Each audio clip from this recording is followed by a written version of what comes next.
I woke up in a town that didn't exist yesterday, and everyone knew me. The sun was too bright, the air too still. One moment, I was in my own bed, my familiar, slightly lumpy mattress, the gentle hum of city traffic a lullaby. The next, I was waking up in a four-poster bed I'd never seen, in a room filled with rustic furniture, the scent of pine and something baking hanging heavy in the air. My name is David Miller, and I'm 33, but on that morning, I felt like a newborn, utterly disoriented. Because outside that window, beyond the quaint lace curtains, was a town that simply did not exist yesterday. The unfamiliar familiar. The first thing I noticed was the quiet. Not the city quiet, broken by sirens and distant chatter, but a deep, pervasive stillness, punctuated only by birdsong and the faint jingle of a bell somewhere. My head throbbed, a dull ache that made thinking difficult. I swung my legs over the side of the bed, the rough spun blanket falling away. My clothes were laid out neatly on a wooden chair, simple trousers, a plain shirt, sturdy boots. No phone, no wallet, no keys. Just these. I stumbled out of the room, down a short hallway, and into a kitchen that smelled of freshly brewed coffee and pancakes. A woman was humming softly by the stove, her back to me. She had a cascade of dark, curly hair tied back with a ribbon, and a floral apron around her waist. She looked up as I entered, a warm smile spreading across her face. "Morning, sleepyhead," she said, her voice soft, familiar. "Pancakes are almost ready." My mind raced, scrambling for a name, a memory. Nothing. She looked about my age, maybe 32 or 33. Her eyes were a warm hazel, crinkling at the corners as she smiled. She acted like she knew me, like we'd shared 1,000 mornings. But I had no idea who she was. "Everything all right, David?" she asked, her brow furrowing slightly. She used my name, perfectly, naturally. I just nodded, my throat tight. I sat at the small wooden table, and she placed a plate piled high with pancakes in front of me. She moved with an easy grace, pouring me coffee, her movements intimate, practiced. It was terrifying how normal she made this feel. The town that knew my name. After breakfast, I still didn't know her name, and every time I almost asked, the words caught in my throat, a strange invisible barrier, suggested I take a walk. She handed me a small canvas bag. "Don't forget the market, old Mr. Finch has those fresh apples you like." I stepped outside, and the full absurdity of my situation hit me. The house was charming, painted a soft blue with a picket fence overgrown with roses. It stood on a cobbled street, lined with similar quaint homes. Beyond them, a bustling town square with a fountain at its center, a clock tower chiming gently, and small shops with hand-painted signs. This place felt like something out of a storybook, and I had no memory of it, no memory of getting here. As I walked, people nodded, smiled, called out my name. "Morning, David," a burly man with a flour-dusted apron shouted from the bakery doorway. He looked around 60. "Need your usual rye loaf later?" "Hey, David, seen my dog, Buster, anywhere?" asked a young kid, maybe 10 years old, zooming by on a scooter. A woman with silver hair, who looked to be in her 70s, smiled from her porch swing.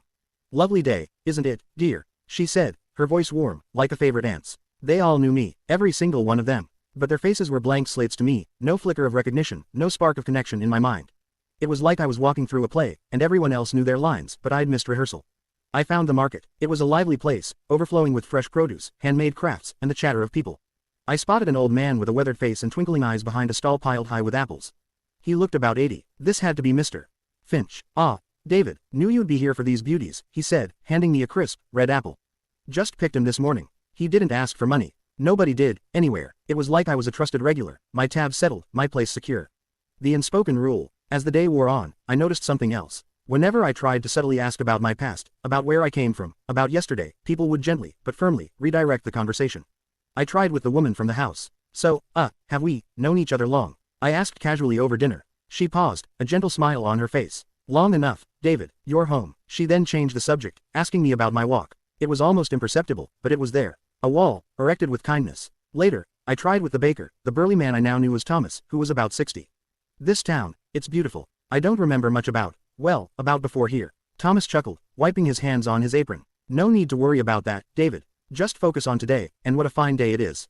He then offered me a fresh cookie, distracting me. It was the same with everyone. A polite smile, a gentle change of topic, a subtle shift in their gaze that conveyed, "We don't talk about that." It was the unspoken rule of this impossible town. Never ask what happened before today. The more I pushed, the more frustrated I became, but the more resilient their deflection was. It was like they were programmed, or perhaps, genuinely believed that the past didn't matter, that only this moment, this town, existed. Their peace, their contentment, seemed to hinge on this collective amnesia, or rather, this collective agreement to forget. A life I didn't remember. Days blurred into weeks. I was no longer just observing, I was living a life I didn't remember starting.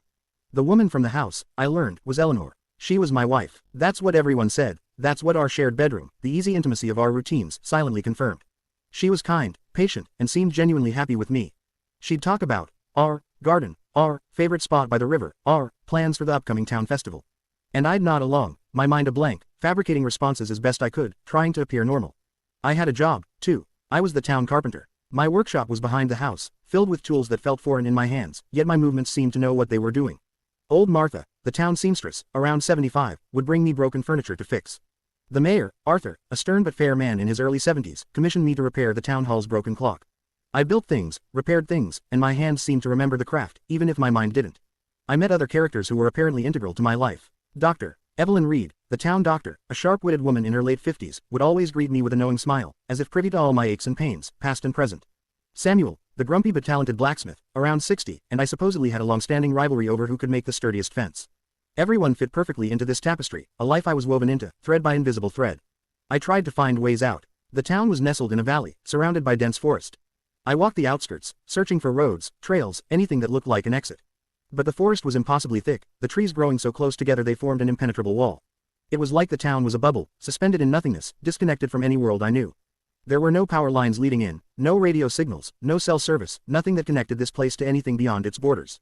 The unsettling peace, the strangeness of it all, the complete lack of memory, the undeniable familiarity everyone had with me, started to settle into a new kind of normal. There was a peace here, an unsettling peace. No news, no deadlines, no traffic, no existential dread of bills or career paths. Just the rhythm of the town, the changing seasons, the simple joy of a shared meal or a perfectly planed piece of wood. But the questions still gnawed at me. Who was I, truly, before this? What life had I led? What had I left behind? Was there a family, friends, a home waiting for me somewhere, oblivious to my disappearance?